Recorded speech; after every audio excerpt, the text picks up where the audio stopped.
বন্ধুরা, শুভ সকাল, good morning. তোমরা সবাই কেমন আছো? আমি কিন্তু খুব ভালো আছি। তো আজকে চলো কাউয়াদেরকে খাবারটা দিয়ে দেই। আমার সোনা কাউয়া রানীগুলা এগুলো আমার সব। কে আছে পিছের জন্মে কিছু বলা যাবে? কে আছে না আছে যাই হোক, কেন কাউয়ার রূপে অনেক লোকই থাকে, বুঝতে পেরেছো? ওদের রূপটা অনেক রকম। আর সব থেকে বড় কথা,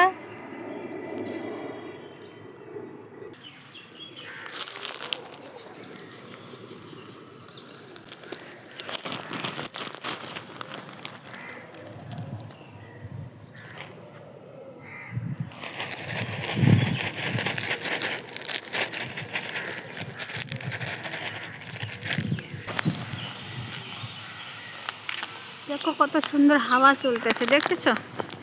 এই দেখো,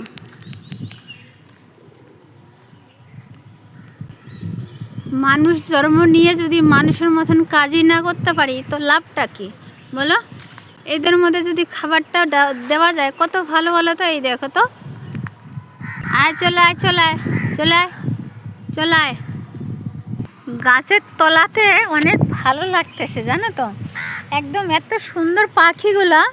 ওই দেখো, আয়। তো অনেক সময় না, আর এত সুন্দর হাওয়া লাগতেছে, যেমন মনে হচ্ছে যে আমার বাবার বাড়িতে একটা লিচু গাছ ছিল। আমাদের বাড়িতে ফলের গাছটা খুবই ছিল। আমার ঠাকুমা দাদু অনেক জিনিস দিয়ে গেছে আমার বাপ কাকাকে, আমার বাবা কাকাদেরকে অনেক দিয়ে গেছে, কিন্তু বলে না, অনেক সম্পত্তি রেখে গেলে কি হবে, রাখার মানুষটার দরকার না। যাই হোক, কেউ বিক্রি করে শহরে চলে গেছে, কেউ এদিকে সেদিকে চলে গেছে। তো এইরকম। তো আমরা না একটা অনেক পুরানো দিনের একটা জয়েন্ট ফ্যামিলি ঘরের মেয়ে আমি, বুঝতে পেরেছ?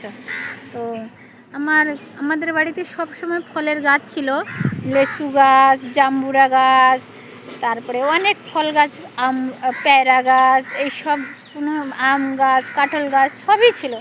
আমার ঠাকুমার দাদু অনেক অনেক দিয়ে গেছে।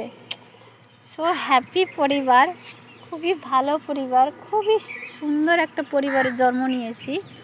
কিন্তু এখন থাকতেছি আমি বিদেশে, বুঝতে পেরেছ? কিছু করার নেই, আমার ভাগ্যটা এই জায়গাতেই ছিল, তাই এই জায়গায় চলে আসি। শায়দ আমার ঠাকুমার দাদুর আশীর্বাদ আছে। বলে না কেউ, আমার ঠাকুমা দাদু অনেক তাড়াতাড়ি মারা গেছে বলছে। আমার বাবার যখন বিয়ে হয়নি তখন, কি পাতা, আমি হয়তো আসছি দুবার জন্ম নিয়ে। তো যাই হোক,